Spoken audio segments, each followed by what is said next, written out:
All right. Well, welcome to another movie review stream.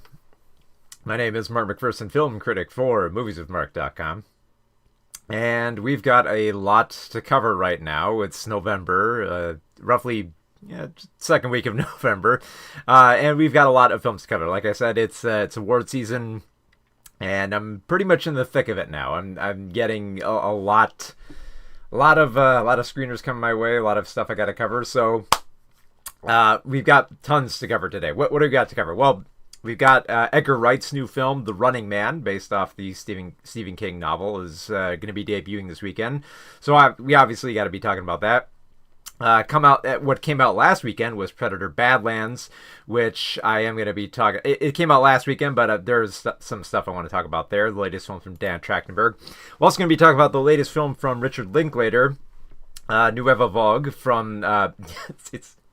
I know I'm going to butcher the pronunciation, but it's French New Wave. It's New Wave.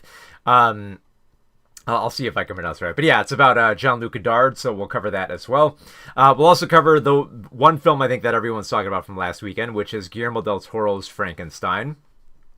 Dream project that he's been working on for a long time. Looking forward to finally covering. We'll also be talking about the latest version of Nuremberg.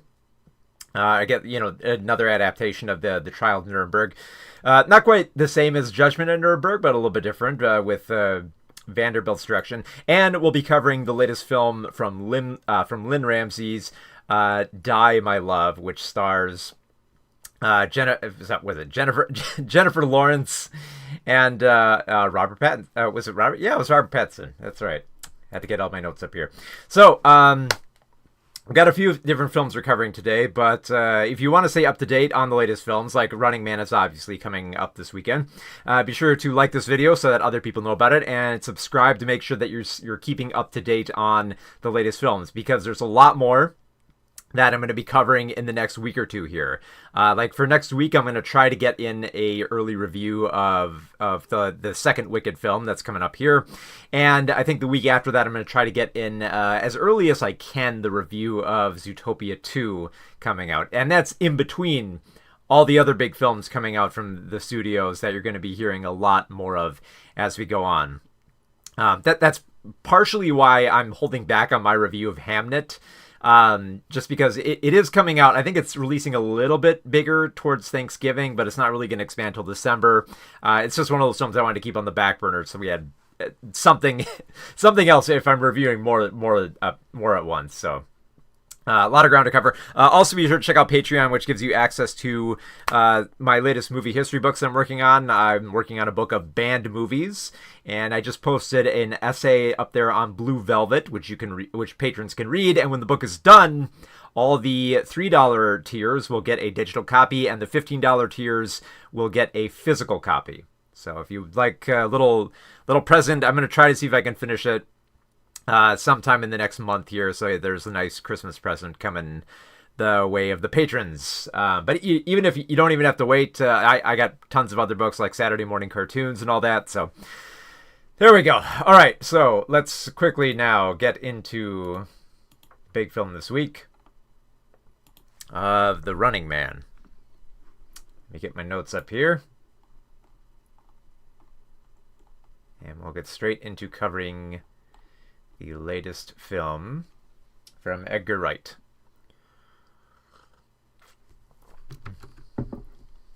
Just got to get my notes in the center of the screen here so that I can read it. Okay, and there we go. All right. So, here we go with a review of The Running Man 2025. In 3, 2, 1. So The Running Man is the latest film from Edgar Wright, who you might know of Hot Fuzz and Baby Driver fame. And if you're familiar with like his type of action films, like, you know, with Hot Fuzz and Baby Driver, you might be a little disappointed that The Running Man doesn't quite have that kind of like rip-roaring nature and zip to it that a lot of his films had. Like it's not It's not that fast paced. It's not that quickly edited. But I will give this. Wright's direction here is thematically on point. I think and I do got to admire this. I got to admire this about his version of The Running Man. What Edgar Wright does is he takes this material and ensures that it still has a lot of the action and the excitement and a lot of the comical aspects that come with the satire of this dystopian story, but make sure that the greater point isn't missed here, and definitely put his own little spin on this material, which I think works rather well for being so refreshing. So if you're not familiar with The Running Man, like this story is actually closer to the book than the 1980s film. It takes place in a dystopian environment where the only way it seems to get cash is if you go on these, physically exhausting and demanding reality shows. And one of these shows is, of course, The Running Man, where people are hunted for sport, and if they can survive and not get killed by the hunters, they can win a lot of money. So thrown into this game is Ben Richards, played by Glenn Powell. And what I love so much about how Wright sets up these characters is that he sets up Ben as both a smart guy and an emotionally driven man who, he does have stakes. They establish him, he's hard up for money, he can't find a job, he's got a sick kid at home, he's got a wife that he's concerned about. So there's a lot to root for him on that front, but he's also smart enough to know, I shouldn't get in The Running Man. And I don't want to play for this amount of money, but also I'm kind of sick of everyone else telling me what to do. Like there are several scenes where he's just fantasizing about smashing people's heads into glass or getting very confrontational with them. So it's easy to relate to Ben on that level. Now, of course, he doesn't want to go into The Running Man, but obviously we see where this is going. That Wright kind of like pushes us through the motions here, where he does end up, going along with the game only because he's convinced by the producer of Dan Killian, played by Josh Brolin, who is also surprisingly very smart. He realizes that, Ben is a hot-headed guy, and he's angry and he's furious with the system. And Dan just realizes, like, oh yeah, I can commodify that. I can not only commodify it, I can weaponize it to keep this whole thing going. So he convinces, like, Ben, that, you don't have any choice here. I know you hate my guts. I know you want to kill me. And that's what I love about you. So we're going to go ahead with it. And further throwing gas on this fire here is the Running Man show host of Bobby T, played by Coleman Domingo, who's just playing it up for the audience in his flashy attire and just making up lies about Ben to get the audience all worked up. Because I love how they do set up pretty clearly here that there's a lot of media manipulation going on here, with the way that they're framing Ben to be this guy who left behind his wife and daughter, that he's a greedy, terrible man, even though he's just trying to, like, fight his way back. And is just trying to do his best for his family and can't do it because the media keeps distorting it, because it keeps pitting, everyone else against the poor people, saying that, oh yeah, these people think they're better than you. They deserve to die. You see where this is going. And I get the feeling that for a lot of people, this is kind of going to be like a make or break element of The Running Man, because its satire is very much on its sleeve. It's making very clear in no uncertain terms that the wealthy elite will not only, commodify your anger, but also take further control of the government and just rationalize anything in the name of entertainment and money. So very vicious, very straight, direct capitalism critique. And, I get for a lot of people, they're probably going to be, a lot of people are going to look at this film and they're just going to think, okay, it's very on the nose. But another way to look at it is that it was very on point. And I got to appreciate that about a film like this, because it does have a lot of cool action sequences. There are like a lot of very violent sequences of people getting shot up. There's buildings exploding. There's a very dangerous car chase. There's a house full of traps where people get electrocuted and set on fire. All these violent big set pieces here, which are kind of cool to watch. But Wright doesn't want you to lose focus here. He doesn't want you to get distracted by all the glitz and the glamour and the excitement to just, immediately write this off as mindless popcorn entertainment, which I think he mostly succeeds at. I think for a lot of people might get annoyed. It's like, okay, I get it. Yes, this is the fault of capitalism. The media manipulates us, and it keeps doing that over and over and keeps, commodifying all of our rage. a lot for a lot of people, this is going to be a review. And I don't mind that so much because it makes it work here. And I think what helps make it work is that a lot of what happens with Ben when he goes on his journey of trying to avoid the hunters, including the lead hunter of Evan McCone, played by Lee Pace, who spends most of the film masked. I both love and I both hate how Wright compartmentalizes all the different people that Ben runs into to get like a bigger perception of the world around him. Like he meets like some people on the street who are struggling to get by, similar to himself, and kind of realizes he has to hold a little bit of class solidarity. At one point, he meets a very eccentric rebel played by Michael Cera, who is all about printing zines and staying off the grid and studying every aspect of the Running Man and how to defeat all the elites. And then there's also, a rich, spoiled white woman played by Emilia Jones who keeps stressing, I'm not the bad guy, even though, she profits off a lot of what the Running Man is doing here. And what I love about that is that each of these sequences make it very clear how different perspectives in this dystopian society, driven by capitalism, can just be very dehumanizing. And I like that. I like how they show different viewpoints instead of just, Ben's point of view of just, trying to survive the game and trying to get the money. Because I get the feeling for a lot of people, specifically the people who watch Squid Game more like a game show than an actual, satire. I love that. There's no uncertain terms about what Ben is doing here. What frustrates me is that it's in all these little vignettes and doesn't really build much on it. There are some lingering elements that do kind of gain a tiny bit of momentum as it goes along, but it always just feels like, okay, here's the section with the rich girl that Ben has got to shout at and, try to convince of a situation. Here's the scene where he meets, Daniel Ezra's character on the street, and he's got to, work alongside him, but also realize there's only so much he can do. And here's the sequence where he meets with Michael Cera, and there's a big sequence involving all these traps in his house, which... It really does feel like in some of these sequences that Wright is trying to force the action. Especially, it's very clear with the sequence involving Michael Cera that they are trying to force the action. Because his character is very excited to kind of get into a fight with security forces, that he pretty much invites them into his house and sticks around.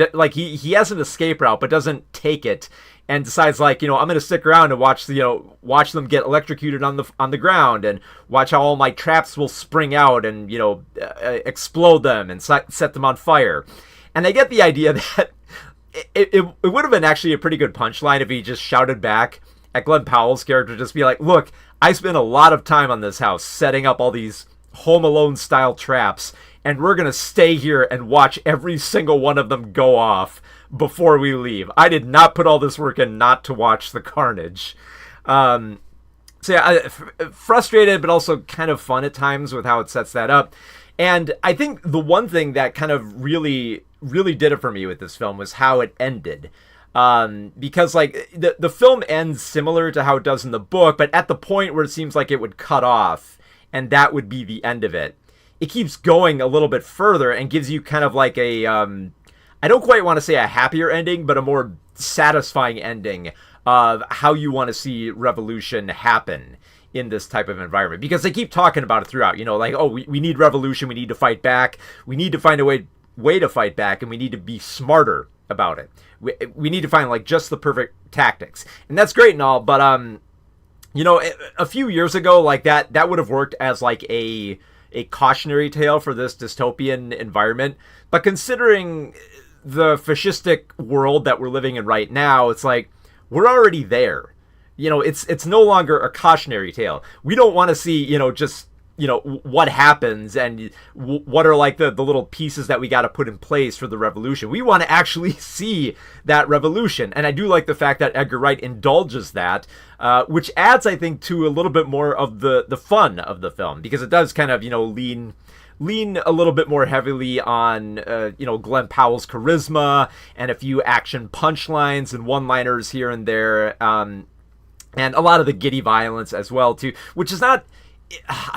I hate to stress this, but yeah, this is not as frenetic as Wright's other films. And I feel like I have to say that going in because the first act is surprisingly slow. Like, it goes, don't get me wrong, the exposition that it goes through is pretty slick. Like, it doesn't waste too much time. It doesn't try to, like, bend down. You do care for him. You do like him as a very intelligent character. But compared to Wright's other films, it does feel much slower.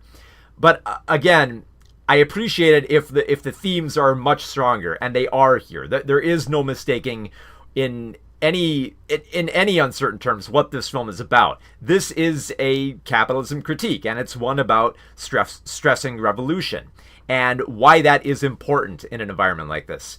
And it sounds like, yeah, like this is a very obvious scenario, but you really do have to stress that so that people aren't just getting caught up and laughing at all the satirical elements. Like there's an annoying reality show called The Americanos. There's a really dumb cereal called like Fun Twinks.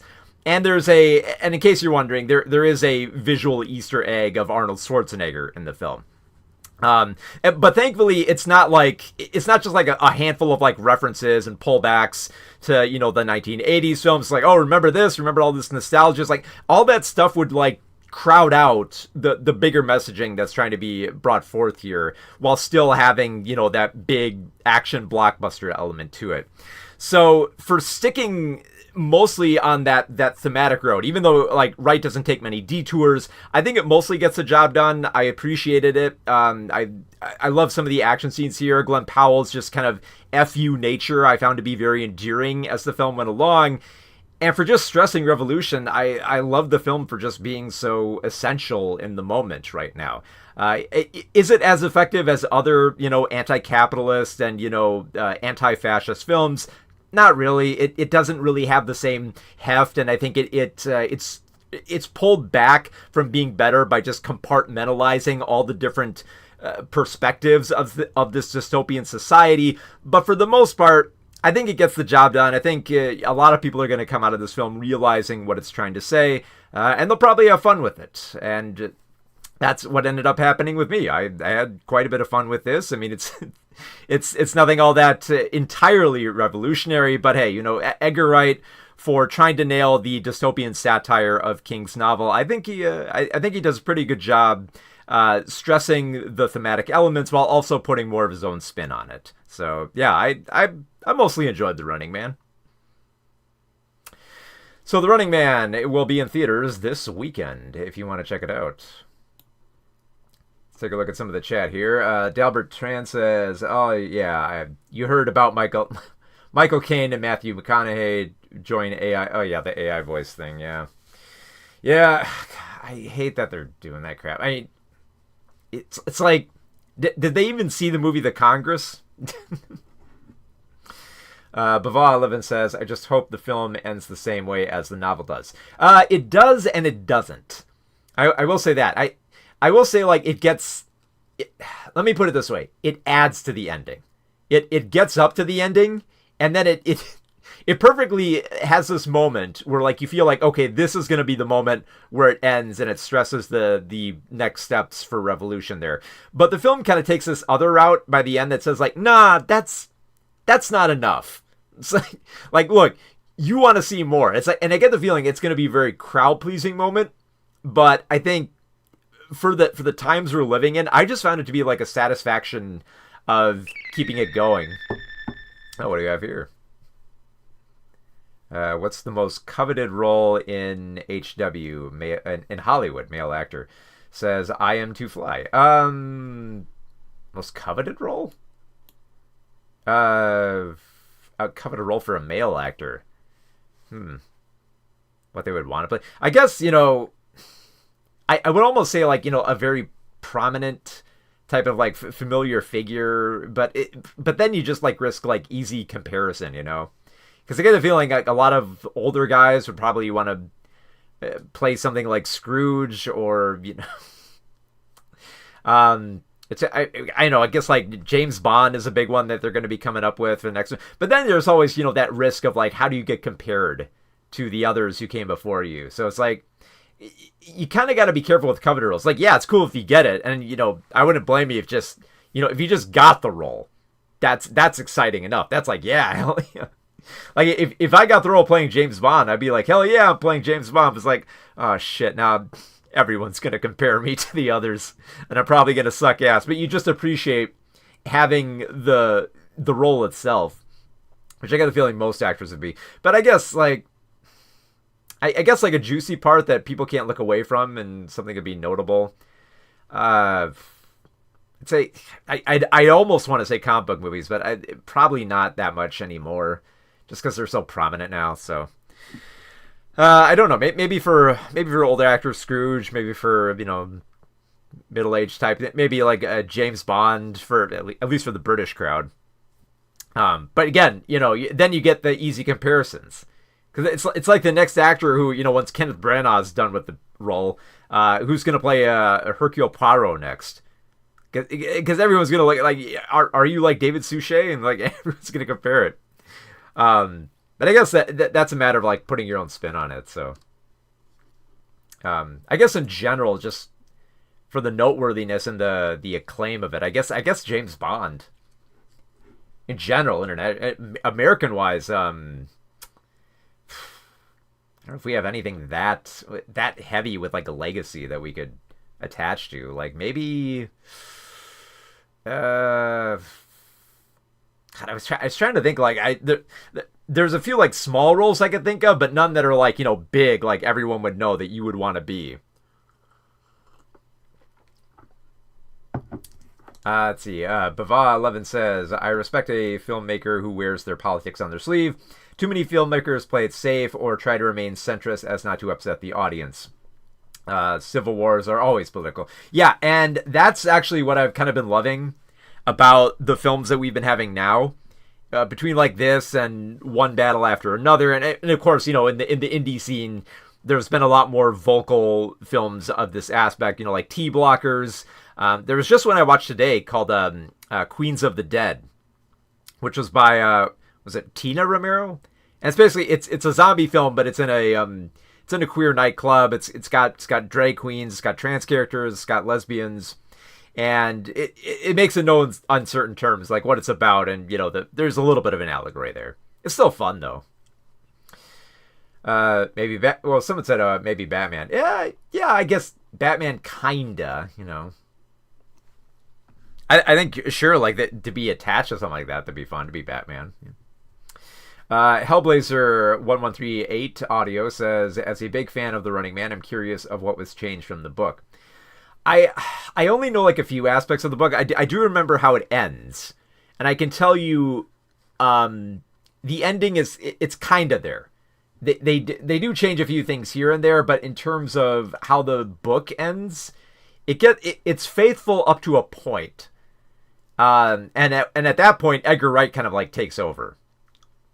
So yeah. Yeah, so it's I kind of like that because yeah, it's sticking a little bit closer to novel, but also taking its own spin on it.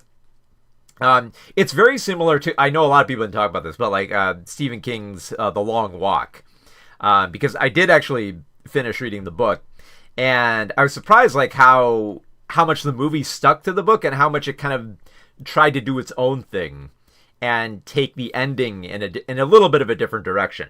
So I will say this, like if you liked the ending of The Long Walk, which gave a little bit more closure to what happened, you'll probably like the ending to Edgar Wright's The Running Man, because it does the same thing. It gets up to that point and realizes, this might not be enough. Let's keep going with the story a little bit more to see what else we can do with it and explore something a little bit more. And I think it works, you know. Bava 11 says, I love that Boots Riley was able to make I Am Virgo for Amazon. Oh, that's right. Yeah. I keep forgetting. It's like, because yeah, every now and then I come back to a film like Sorry to Bother You, and I think, oh man, what is Boots Riley in? It's like, oh yeah, he did the Virgo one, the one with the big kid. Yeah. All right. Oh boy, let's see. Get to the next one here. Better to Badlands. All right. Thankfully, I've got tea here, so I can maintain my voice for this. All right. Okay, here we go.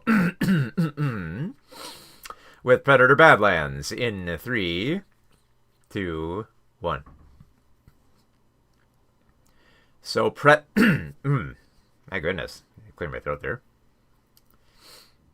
So Predator Badlands is the latest Predator film from director Dan Trachtenberg, who previously did Prey and Predator Killer of Killers. So the past two Predator films, which have actually been really good. I've been loving what Dan has been doing with the material here. And for Badlands, this is a very refreshing film that takes the Predator and the Alien franchise and mostly just makes it like an adventure film out of it. Now, initially, I think that might turn some people off. They're like, "Wait a minute, hang on. So we're gonna have a PG-13 adventure film with Predator." And are they gonna have humor in it? It's like, yes, they are gonna have humor in it. They are gonna have a traveling buddy dynamic to it. And I know that might turn off a lot of people from the start, but you know what?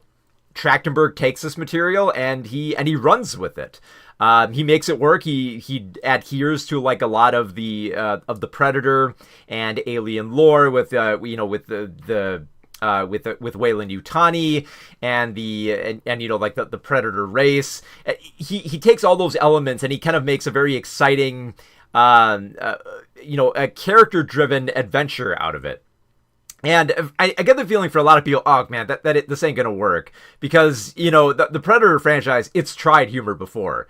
It's tried to do, like with 2018's Predator, they tried to make it have very ridiculous, absurd comedy to it, and it didn't quite work.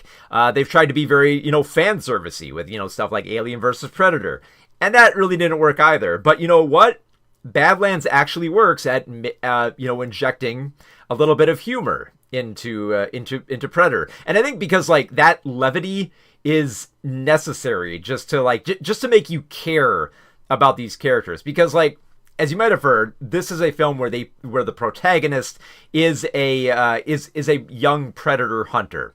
In this case, the Predator is named Dek, and he's played by Demetrius Schuster-Koloamatangi, and he's basically the runt of his Predator family. Like, he's basically viewed as someone who's not strong enough to be one of their brutal hunters who goes across the galaxy and hunts big game. So he feels like he has to prove himself to his father, and the only way to do that is to go to this death planet where he has to track down the most dangerous being in the universe. Now, what I love so much about the planet that he goes to is that it's called Death Planet for a reason, because everything there is trying to kill him. There's giant vines that are trying to eat him. There's weird organisms coming out of cliffs. There's monsters hanging out in the tree that just look like they're walking jaws. There's grass there that can cut your skin. There's exploding plants that shoot thorns. It's just all these wonderfully bizarre and just violent creatures on this planet that I absolutely loved. And I think this is what made me love the film almost instantly in that moment, because it had this wild imagination to it that felt like, because I was big into Predator as a kid, as well as Alien, because there were Predator and Alien toys back then. And I loved how, you could kind of you'd take those toys, you kind of form your own worlds from them, and kind of just everything would mash together and you'd come up with your own stories from there. So Badlands, when it starts introducing the character of Thea, who is a Weyland-Yutani synthetic played by Elle Fanning, and she's basically she's bifurcated, so she's only half there, but she forms like an alliance with Dek because she's a little bit eccentric, and she realizes that oh, okay, I got a mission here, you got a mission here, why don't we try to help each other out? And they kind of have this neat little dynamic between them. And I thought, okay, yeah, this sounds like something I would do when I was a kid. I would make like a little story like this, these two characters would get together and they'd go on an adventure and they'd fight all these monsters. But it feels, like I said, it feels like a fan fiction, but a fan fiction that you went back to when you were older, you dusted it off, you made some edits here and there, you injected more of a thematic core and connected it more to all the Predator and Alien lore, and then it kind of becomes something wonderful at that point. It becomes a film less about, whether or not Deck can kill the giant beast, and more about whether or not, Deck and Thea can prove themselves and fight back against those who only view them as essential for one aspect.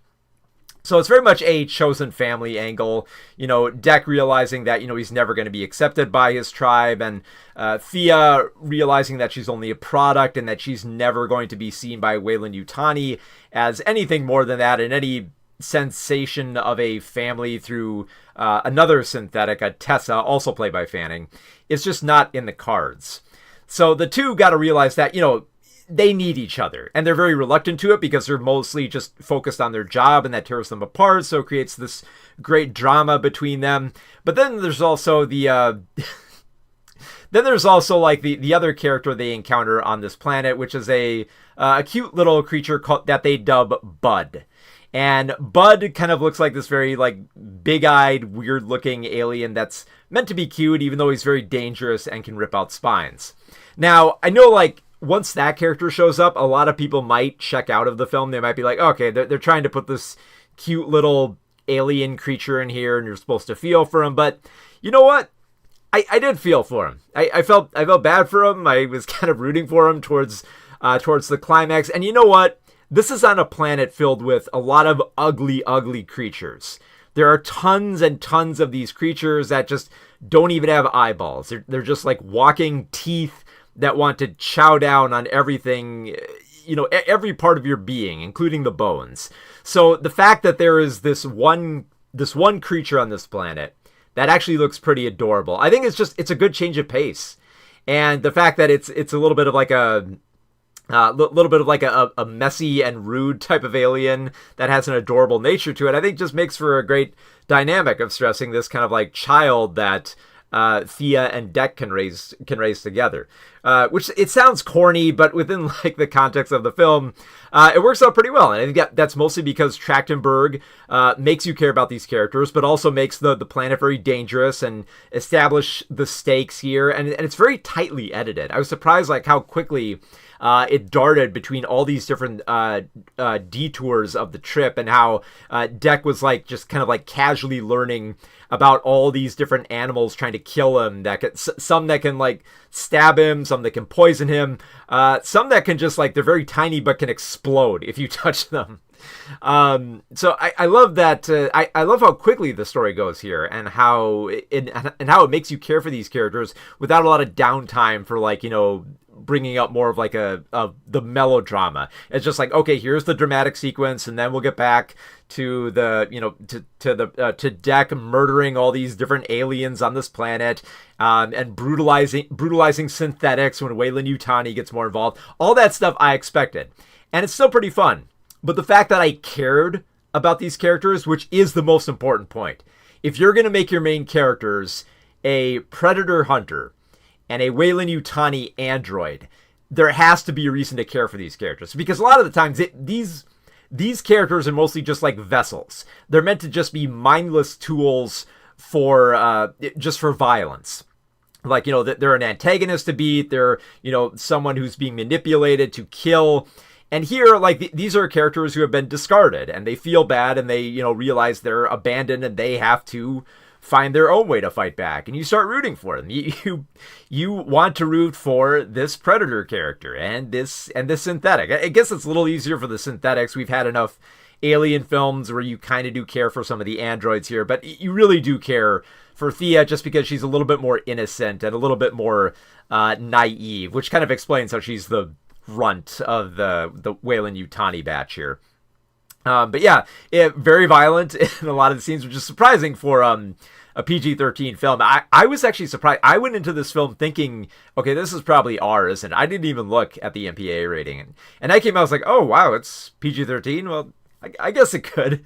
And I think that's because they kind of adhere to the Samurai Jack school of violence, where if you're not doing just humans getting gutted with blood and guts, it's okay to murder them and rip them apart and gore them to shreds, which Trachtenberg does here. There's a lot of synthetics here who get finds a way. That find a way find a way to live. Well, not so much to live, but to die, essentially. But yeah, it's fun to watch all that brutal carnage happen, especially with Bud ripping out their spines and being all giddy about it, and half of Thea walking around, both halves of Thea walking around trying to kill all the different synthetics here. Which it really did surprise me that this was PG-13. But I gotta say, as long as it's not blood, and I mean, there are no human characters in this plot, so sure, just brutalize them up and just have as much fun with it as you can, which is great. I love how violent and ridiculous this film gets at times, while still making you care about these characters. So yeah, for a Predator film where you're rooting for the Predator and the android. It was a lot of fun.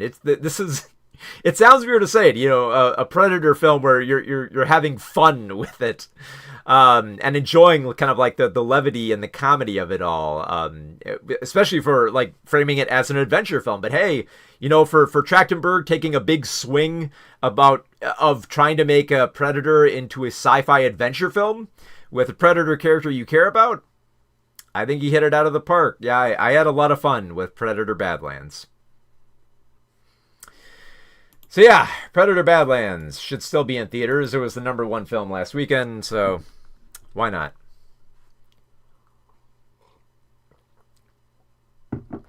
Let's see. Isn't Death Planet just how foreigners see the country of Australia? Yeah, as someone who's never been to Australia, I kind of do. Just from everything I've heard. KJ Xana says, it's been 85 years since Walt Disney's Fantasia had its theatrical premiere. Oh, has it? 85? Oh, yeah, it actually has been. Was it?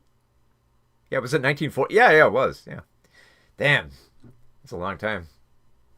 Fantasia, oh god, I love Fantasia. I know like a lot of people's favorite sequences are, well, I mean, there's the Sorcerer's Apprentice, but Night on Bald Mountain was pretty fun, but I always enjoyed what was the one, was it the Toccata and Fugue, I think, the one that was more abstract. I really love that one, just because the simplicity of it all, But yeah, back in when I was a long time ago, I went to school for animation, and we used to watch a lot of the Fantasia box set. In fact, I think I actually have that box set somewhere. It's not sticking out to me, but I do have it somewhere over there. Bava11 says, making a Predator film that appeals to younger teens makes sense. I like when a filmmaker tries something different as opposed to making the same film over and over. Yeah, and that was, my goodness, that was actually one of my biggest concerns with Trachtenberg doing another Predator film, especially after Killer of Killers, because it's like yeah, Killer of Killers was great, but I felt like it exhausted the idea of just setting the Predator in different time periods on Earth. Because, like, Prey was great. It's like, oh yeah, let's shift the time period and the focus to different types of characters. Like, that's great. Especially characters who don't speak English. And I love that aspect. And then Killer of Killers just like, okay, let's exhaust that. Let's take that to the extreme and see where we can go next. And then Badlands just doesn't even do that. It becomes its own adventure film. It's like, yeah, that's actually really good. And it is a good idea to appeal to teens, because when I was not even a teen, I was very big into Predator. I watched the movies, well, especially more Alien, I'd say, than anything. I'd watch the movies. We had the toys. There were a lot of comics back then that we read. Oh, the video game. The Alien 3 video game is probably the best thing to come out of Alien 3. Francisco Mendoca says, do you have Letterboxd? I do. You can actually check down in the description box of this live stream, and you can find my Letterboxd there if you want to go check that out. I believe I just did reviews today of, I think it was actually just Queens of the Dead, I think. There was like the review of Frankenstein, but I did that yesterday. Aleph says Galaxy Quest Kid Monster looks like Bud. Yeah, and a lot of people said like, oh, it kind of looks like a Star Wars alien. I mean, it kind of does. I mean, obviously a lot of people are going to try to compare it to like the Mandalorian type stuff. I think it's different from the Mandalorian. It's just because like this isn't like an innocent creature. Obviously this creature knows how to defend itself. It lives on what's essentially Death Planet, so it would have to be very very very strong, and it is. They show you like breaking teeth and pulling out spines. So let's see. Cage says, as much as I hate to admit it, Doug Walker gave me a newfound appreciation for Fantasia. I don't think I've seen the Doug Walker Fantasia one. I mean, good on him. I mean, we all get introduced to stuff in different ways, so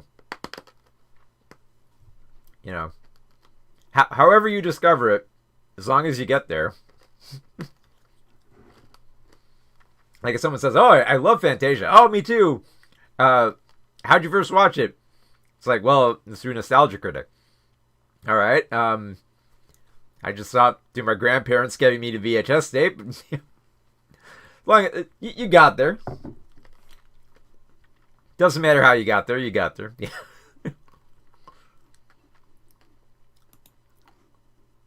Let me get my notes up here for the next one here. What do we got on the docket here? Just making sure I got the notes up for the next one here. See, I already covered the Rubbing Man, Predator. What's up? Nuremberg, yes.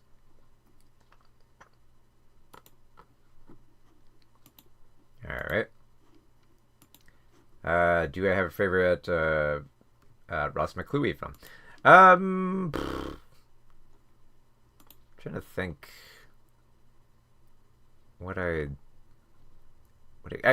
I do. I'm familiar with like a handful of his films. I don't think I have like a favorite one. I guess maybe what was that one with the was it Bright Leaves? I think it was. I think I remember really liking that one. I think it's that. I think. I don't know. I'd have to check. I'd have to look more at this film. I do. I've seen a little bit of his films, not many though. I know, like one day it's gonna like pop up on Mubi, say like, oh, here's all his films, or maybe Criterion seems like they grab more of his stuff. It's usually with like when Criterion, when they do a profile, they tend to do a lot more than just like 3 or 4. And Mubi, it seems like just loves like 3 or like 2 or 3, I think. In some cases. That's it. 6 o'clock news. That's the other one I was thinking about. I might have to check those out again, just to familiarize myself. All right. So here we go with Nuremberg. Very timely film. All right. Here we go in 3, 2, 1. So Nuremberg is another adaptation of the Nuremberg trials, directed by James Vanderbilt. And much like the previous film, The Judgment at Nuremberg, this film also has a pretty big cast of characters like Rami Malek, Russell Crowe, Colin Hanks, Richard E. Grant, Michael Shannon, a whole bunch of different actors here, and they're pretty great here. But I think obviously this is a very timely film. There are a lot of people who are going through hard times right now, and they're fed up with the Trump administration. And the one thing that keeps coursing, I think, through a lot of our minds is when all this is over, there's got to be a Nuremberg trial. So it's perfect time to, bring up Nuremberg again and have like another fresh adaptation from James Vanderbilt. Now, compared to something like Judgment at Nuremberg, which which I felt locked you into that trial very deeply and considered everything about it. There's a little bit more of an external quality to how Vanderbilt frames the famed trial, and it's both it feels like it's on like a familiar track, but at the same time it does feel like it's going to some places that are not as explored, that need to open up a little bit more. Because before the trial even starts, like I think it's pretty long into the film before like the trial is underway. But before we get to that point, we've got everybody trying to decide, how should we proceed with this? Like, is this going to be a good idea to hold the trial for the Nazis that we've conquered during World War II? How is this going to be seen by the rest of the world? Is this going to backfire on us? Could it make us look bad? And could it, stoke, Nazis to kind of like rise to power again? And these are all like real concerns about, how to proceed next. Because you look on the outside, you just think, okay, yeah, put them on trial, find them guilty for their crimes, and execute them. That's the way that it should be. But there's all these little details that have to go into it to make sure that that everything is kind of by the book, and that they're not being as terrible as the Nazis here. So there's a lot of those concerns that are shared by the British prosecutor of David Maxwell Fyfe here, played by Richard E. Grant, and the American prosecutor of Robert H. Jackson, played by Michael Shannon. And a lot of the film, when I say the film sticks to a rigid track, I mean the characters are mostly just talking about the trial. How is this going to go down? How are we going to assemble it? Like, in every single scene, like the opening scene with Michael Shannon, like he's just like hanging out, having a drink late at night, and he's still like talking like, oh, this is going to be bad. Oh, let's get another drink. Oh, what if we did this? What if we did this? Like, everyone has their minds constantly on the goal here, which is, it keeps the film on track, but it also doesn't give you much time to kind of appreciate a lot of what goes into like the character motivations here. Because the only characters that we get to spend the most time with, and we get more of a psychological perspective, is the Nazi leader of Hermann Göring, played by Russell Crowe, and the psychologist played by Douglas Kelly, played by Rami Malek. And you get to understand both these characters a lot more. You get to see them essentially play mind games with each other. Like, Malek is trying to understand Göring and how he can be so calm and collected in prison while all the other Nazis are kind of freaking out, trying to find ways to kill themselves, trying to find a way to escape, just, prove their innocence, just shout back. And here's Göring just like, everything's cool, don't worry, I'm gonna find a way to escape that noose, don't you worry. And so Kelly is just trying to figure out, like, why is he so calm, and what does he know, and can we find anything about him that we can use against him? But as Douglas Kelly starts learning more about Göring, he starts meeting his family, he starts seeing a more complete picture of a human being, that he almost sympathizes with him when, another psychologist comes in to kind of, throw things a little bit off balance with, which I believe was Colin Hanks' character. So there is this kind of like back and forth of this mind game here. And of course, like, everything gets unraveled once the trial happens.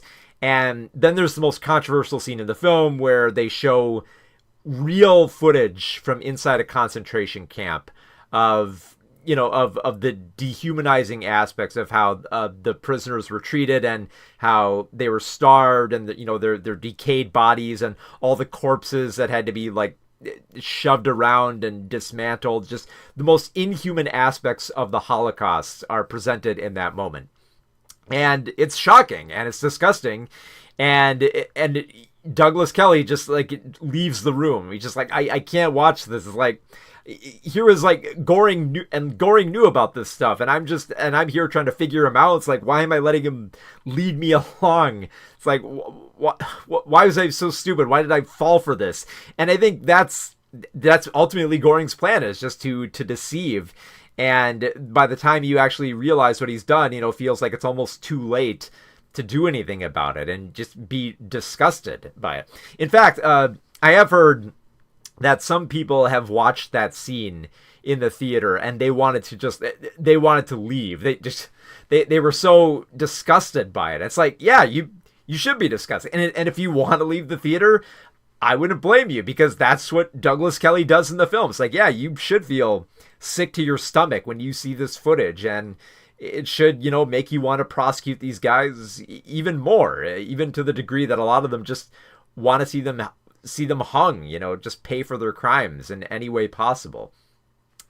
And I think on that track, I think just like the dynamic between Kelly and Goring, I think, is the most fascinating aspect of the film. And it is pretty interesting how the two of them try to grapple with with evil itself, and how they try to both understand it and manipulate it and try to string each other along as it goes.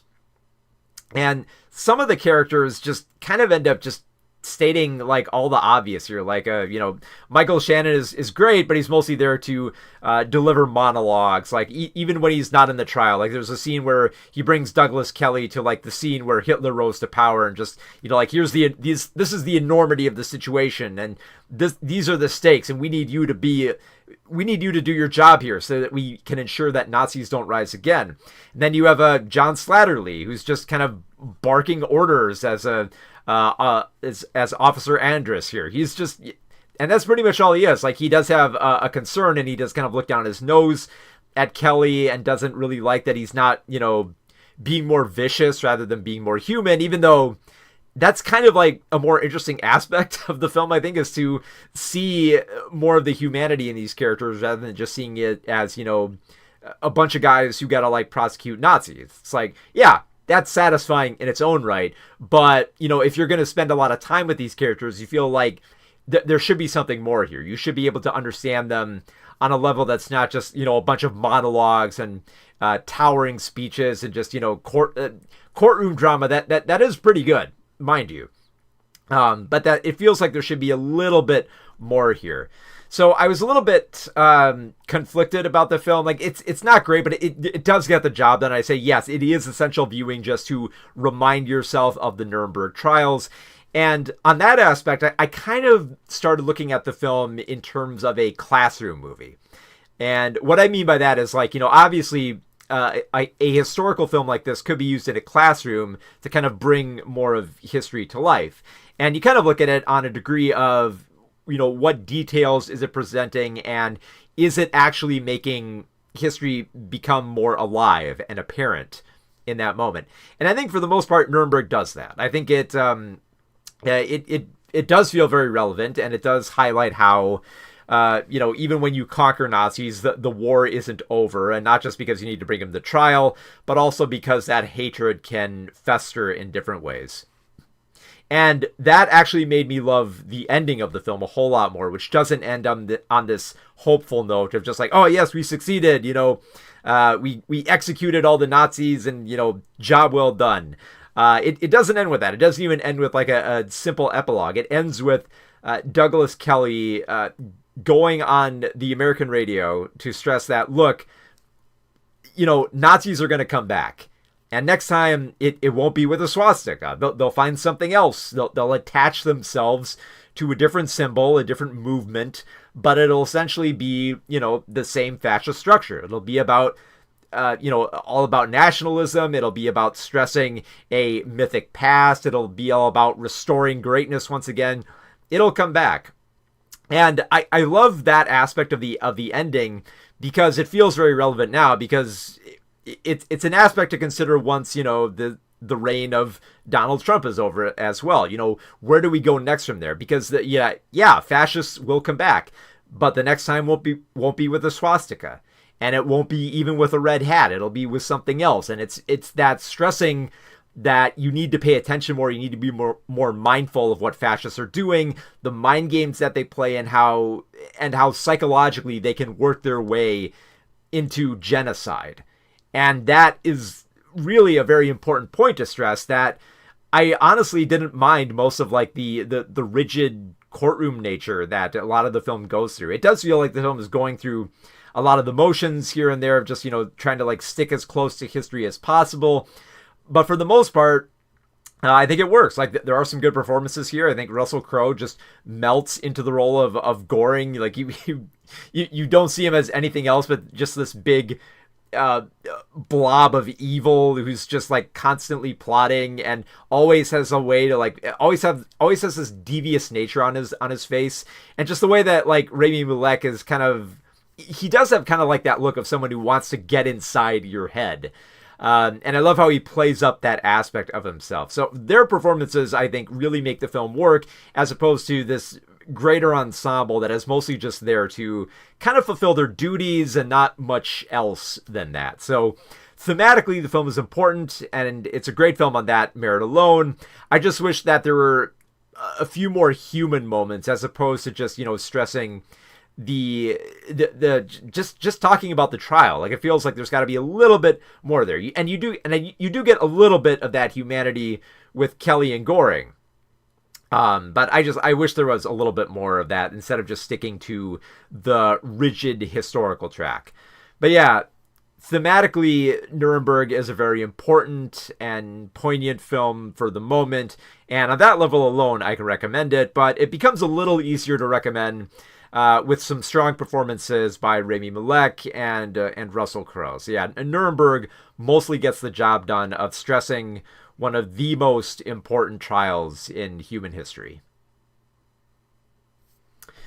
So Nuremberg should still be playing in a few theaters right now. It came out last weekend, I believe.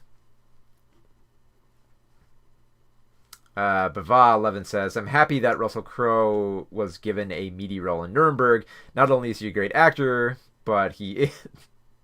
not only is he a great actor, but he is, if you ever meet him, a nice, down-to-earth guy. He seems like he would be, from the recent performances I've seen, yeah. Yeah, and he really needed a great role like this, yeah.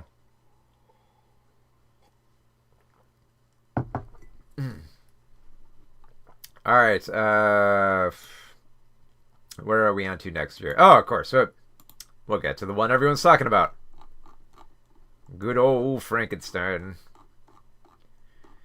Good old monster movie for November. It was technically in theaters in Halloween, but in a few theaters.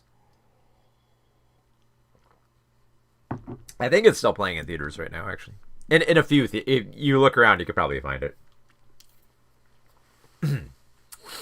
All right, so here we go with a review of Guillermo del Toro's Frankenstein in 3, 2, 1. So Guillermo del Toro's Frankenstein has been a dream project for the director, and it feels like a match made in heaven. Like, yeah, Guillermo del Toro, who's directed stuff like Hellboy and plenty of horror films like Kronos and Pan's Labyrinth and prestige horror films like The Shape of Water. Like, yeah, Frankenstein, that makes sense. Let's let him do that project. and it's a project that he's been wanting to do for a while now. And it would seem like, Del Toro could just go through the motions and just, stick as close to the original novel as possible. But I think what comes out most in this film is just Guillermo del Toro's love for monsters. He wants to make the audience care about Frankenstein's creation in a way that you haven't seen on the big screen before. Beyond just, making it look like lush and lavish, because we have gotten monster movies like that before. Obviously with Bram Stoker's Dracula, with the Coppola version, that was just a beautiful, gorgeous film. But it also felt a little bit like thematically lost and didn't hit as hard with its characters.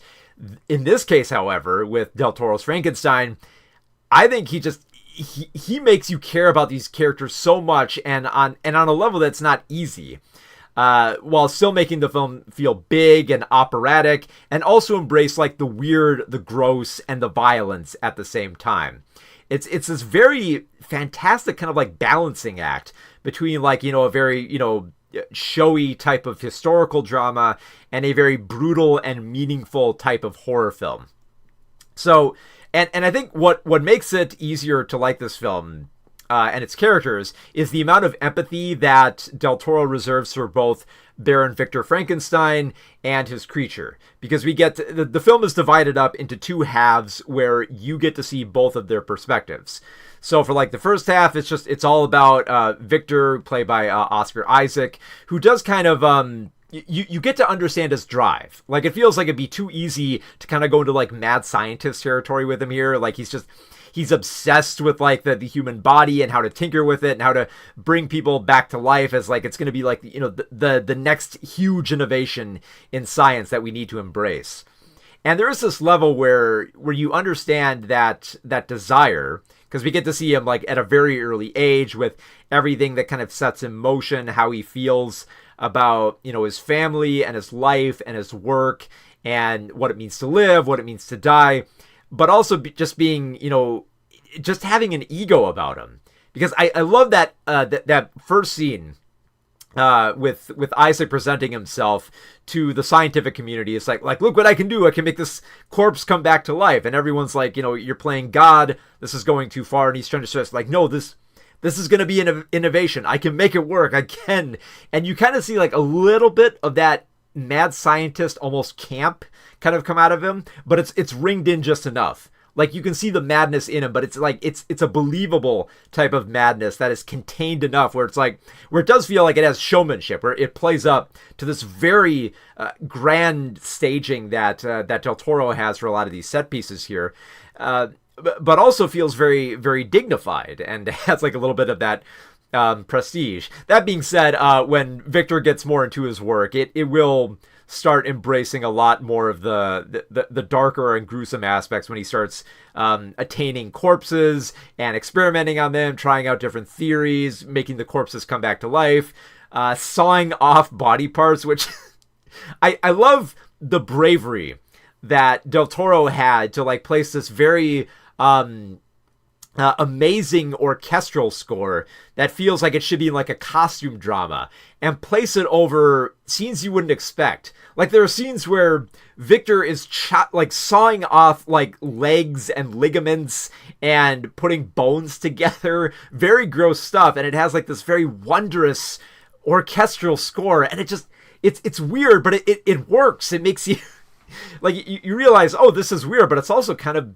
beautiful, and it's in how you're kind of starting to see what Victor is starting to see here.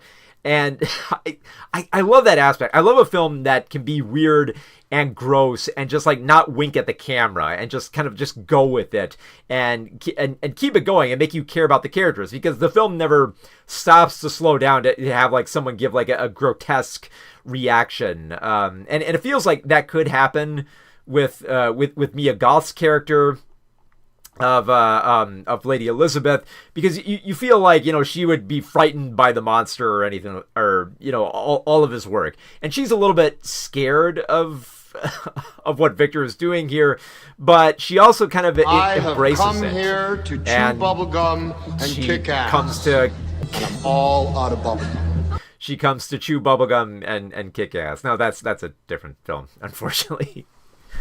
But yeah, Mia Goth is the type of the type of actress who you could see in this type of role. I mean, we've seen her in very unhinged performances and stuff like Pearl and Maxine, where it feels like, yeah, she could be very used to horror, but she just like has that kind of look where she's trying to like, she wants to understand the world as opposed to just like be afraid of it. And I think that's what makes her so attractive to someone like Victor, which runs counter to, you know, Elizabeth wanting to marry Victor's brother in this case. And just him being like attracted to realizing that this is like a love that might not happen. I was also surprised how much I cared about Christoph Waltz's character of Heinrich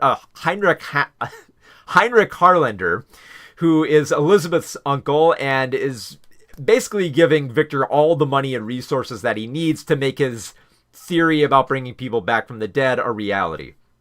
Now, it doesn't take a genius to realize that, yeah, there is a little bit of an ulterior motive that Heinrich has for this project, but when you realize what that is, like what he ultimately wants from Victor's research, you do feel bad for him, especially when Victor kind of has to deliver some very bad news about what he wants to accomplish out of all this. So I was surprised how much I kind of fell for that character. Now, of course, then there's of course, we have to talk about, the creature played by Jacob Elordi. And, well, for one, he has a great presence when you first see him, rise as the, the living corpse, essentially. It's not cliche, and it feels like it could have fallen back and like the how we're used to seeing Frankenstein come to life here, but he comes to life in a way where you feel bad for him, and you understand him, and you want to root for him. And the fact that he gets to tell his own story midway through the film, it's more fascinating because you get to see him understand. Once he starts learning more words, he starts using them more and understanding more about the world and how hideous it is, and what things make sense and what things don't, and what it means to live and what it means to die, and all these like huge philosophical questions that are mostly provided to him by this blind man played by what's his name, David Bradley. And the blind guy is like, he gives the creature the most insight he can, but even his view of the world is very limited, and it's ultimately going to be up to the creature himself to go out into the world and find some meaning when there doesn't feel like there's enough of one right in front of him. And I think that's like the most frustrating aspect for this type of character who can't die, is to think, well, if I can't die, what is the point of living, and what is living, and why is it fair that other people get to die but I can't? And I feel like that there needs to be some purpose to my existence beyond just being an experiment. And it's very like deep existential questioning that the film thankfully spends a lot of time questioning and just stewing on, and just being in that moment of trying to figure out what it is to to be alive, and what purpose we can find in life, and is there a God, and what lies on the other side of death, and is it worth it to die? Is it worth it to live? All these huge questions that the creature ponders, and I think ponders a little bit more than Victor, who was kind of stuck in his own mindset about being terrified of like life itself and almost wanting it to end. So there's a lot of, I was actually surprised how many like small performances there were here that are kind of, I mean, for one, there's Charles Dance as Frankenstein's father, who is just, he's very abusive, like, and it's a very like, this is a role that Dance can perform easily, but he does it with gusto. And there are a few other actors who are kind of only present for like one scene, but they make it work really well. Like you have Ralph Ineson playing one of the scrutinizing professors. Like, yeah, this seems like a role he could do pretty well. And then you have Bern Gorman, who you've probably seen in a few films like Pacific Rim and Beetlejuice, who plays the executioner here. And he doesn't have much to do, but you notice him. He has a charm and a presence to him, and you kind of like feel for all the little characters here. So yeah, like the script is pretty good here. Like Del Toro knows what he's doing. He knows how to make you care about these characters, but also he just has an eye for the visual. I mean, good gravy. The sets here, just the tower itself for Victor Frankenstein is just it's massive. It's gorgeous. The massive windows that he has in there, it's just wonderful to look at. I think just like the towering presence of it all. Like, everything goes big in this film. Like, when Victor Frankenstein sets up his lab, he doesn't just want a lightning rod. He wants the biggest, best one he can find. When he's got, like, those giant, captors of electricity, he wants them to be big and colorful. Everything in this film feels like it just has to be big and colorful. That it's just, it's fascinating to just, like, sit back and just watch it.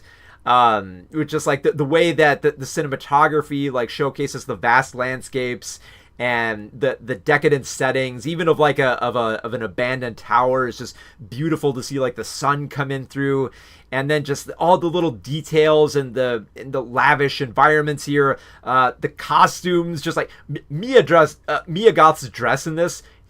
The pattern, you just want to get lost in it. Like I actually did have one of the Netflix sent me a press material that has a lot of like the costume designs in it, and I stared at the Miyagot's.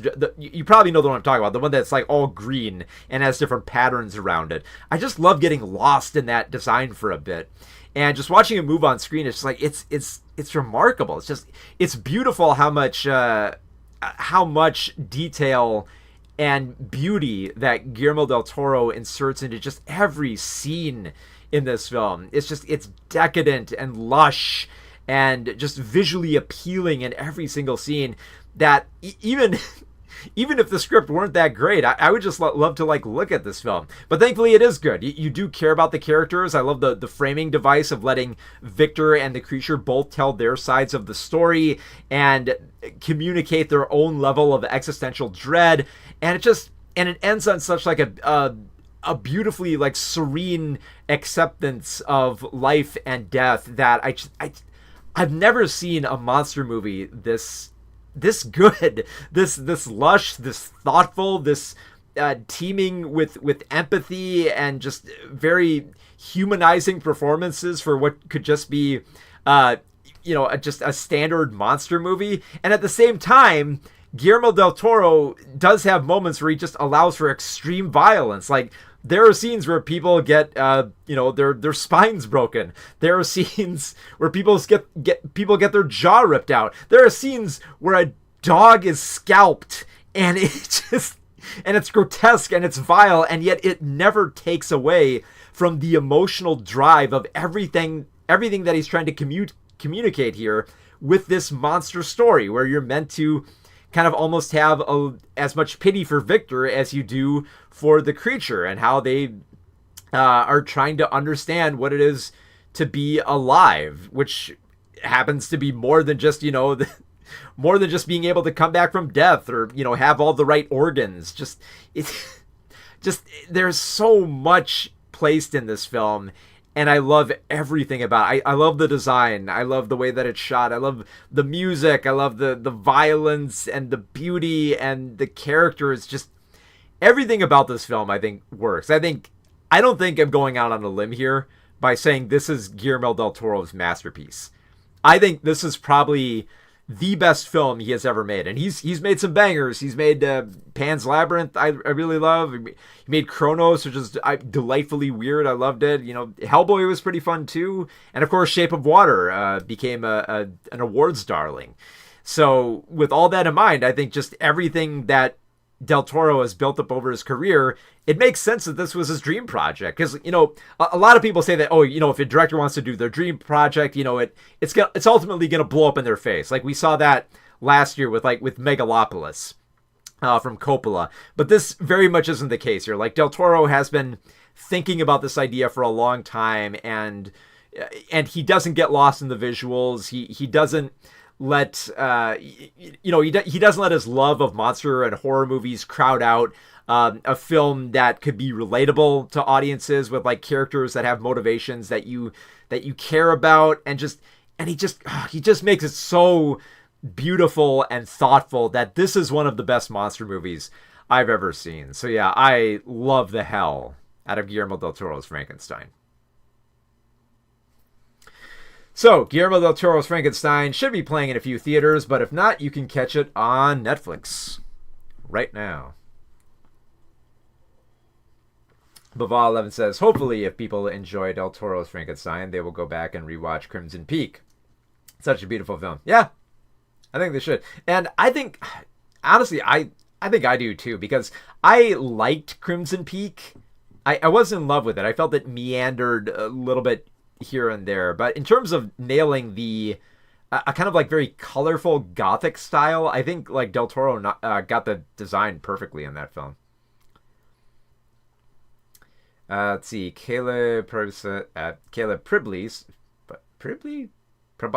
I think. I just got back from watching Predator Badlands, and that was pretty good. Yeah, it's a fun film. It's great to go out and see a big screen Predator film that feels like a very fun adventure. See, Bava11 says, I've yet to watch Frankenstein just because the runtime puts me off, and I've watched so many iterations of the same story. That being said, del Toro is the perfect filmmaker for this story. He really is. and he's had a lot of time to think about it. It wasn't one of those things just like, okay, let me in. I can do like a really faithful adaptation. It's like, no, it's Del Toro's Frankenstein through and through. It's not. That's why like it's not like like the Bram Stoker thing. It's like you throw the author's name on there to make it more apparent. Let's see. It sounds. See, Pravala says it sounds like Del Toro has captured the arrogance of Frankenstein and the pathos of the monster. He really is master of capturing the grandiose nature of the Gothic romance. He really is. Yeah, he knows what he's doing. He knows how to make. I don't want to. I'm trying to find the right words for this, but like he knows how to make monster movies that people who don't regularly watch monster movies can care about. He knows how to make you care about it while still having fun with it and still making all the little odes and still getting ridiculously violent. Like he did with The Shape of Water. Shape of Water won tons of awards, and it's a very bizarre film about a romance with the creature of the Black Lagoon, essentially. And it's very sexual and it's very violent, and I love that he got to do that film. So if he can make that film work, like, yeah, let him do Frankenstein. Let him do his Pinocchio. See, I hope that Valav says, I hope if Frankenstein is a huge success, that he is finally allowed to make Lovecraft's In the Mountains of Madness. I think if this isn't a selling point for him to do that, I don't know what is. Because I get like the feeling that a lot of people are scared to see how someone could like adapt Lovecraft and nail it. But considering how much thought that Del Toro puts into his scripts that are like as detailed as like his visuals, I think it's the perfect time for him to take a whack at it. Especially since like apparently since this has been like his biggest dream project, it's like, where do you go next? If you got this far, I'd say why not try to conquer the projects that don't seem doable, like not quite unfilmable, but like just haven't had the chance to see life up to that point. Jonathan Jean-Louis says that was a pretty decent review of what sounds like a fine film. Makes me want to see Frankenstein. Yeah. I might be blowing it up a little bit here just because I'm in love with Del Toro's visuals, and I love a good monster movie that isn't afraid to be weird. But I get the... I can only tell you how I feel. I get the feeling a lot of people are probably just going to feel it's a little overhyped just by how other people talk about it. But that's always a problem with any really good film. Is like you'll hear all these people say really, really good stuff about it, and then you set your expectations way, way too high that you go in just like, it's not that good. But just like, you got to be honest with yourself. And I really love the film. It's definitely going to be one of my top favorites of the year. Jonathan says, I wonder what a Guillermo del Toro comedy would be like. I mean, we've seen shades of that with his Hellboy movies. Because like those films are pretty damn funny. So, at least for the most part. I mean, like the way that Hellboy 2 ends on just the right perfect cut there, that's his level of comedy. Should he do something like what was it? Guillermo del Toro's Mad Monster Party? See where he takes a whack at that. Or better yet, Monster Squad. You do Monster Squad, just a little fun film in between doing his next prestige picture.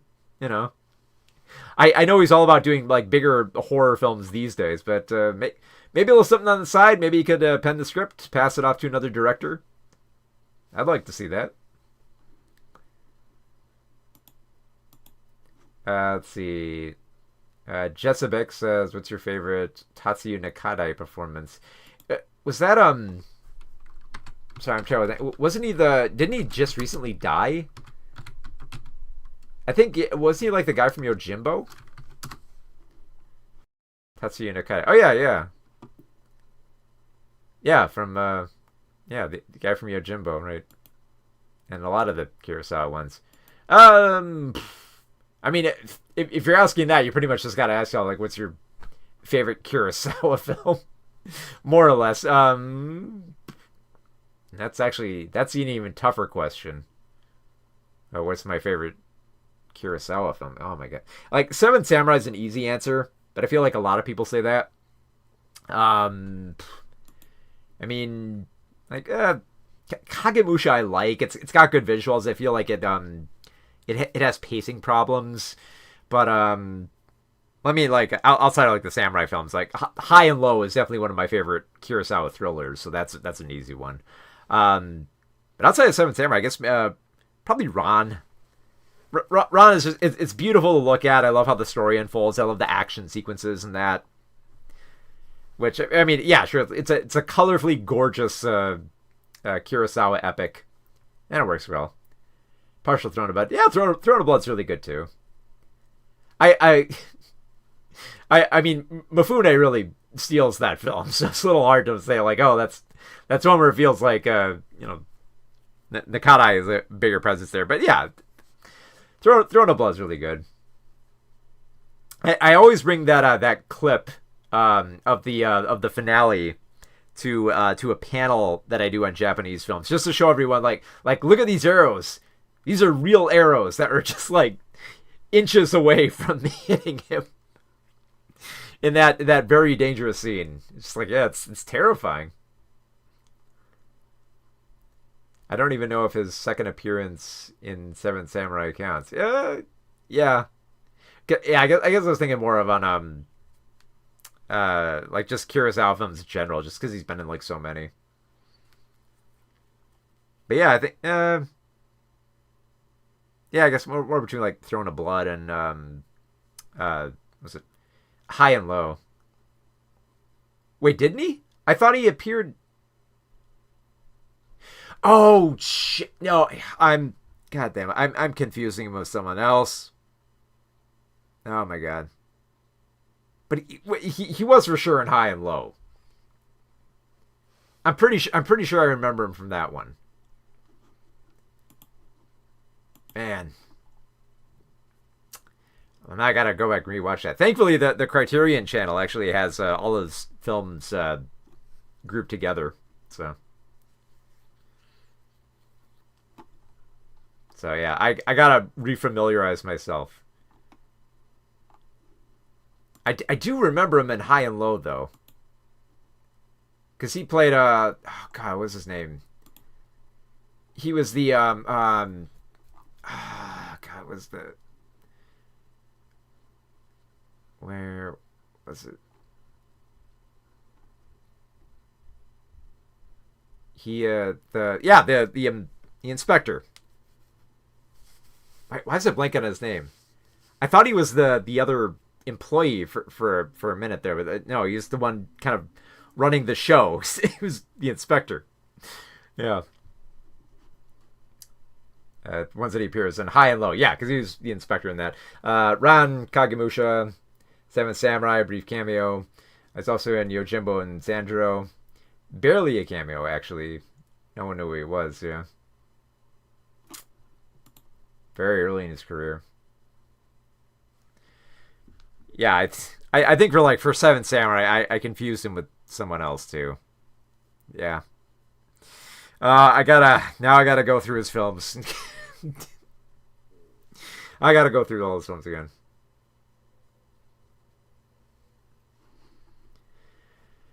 Let's see. Yeah, that's God. High and Low though is so good. Oh, the train sequence still kind of puts me on edge, and the interrogation where like the realization happens when like the shutters come down, and just that's chilling. Joey's Movie Blog says, "Hey, I'm a big fan of your channel. How many movies do you own?"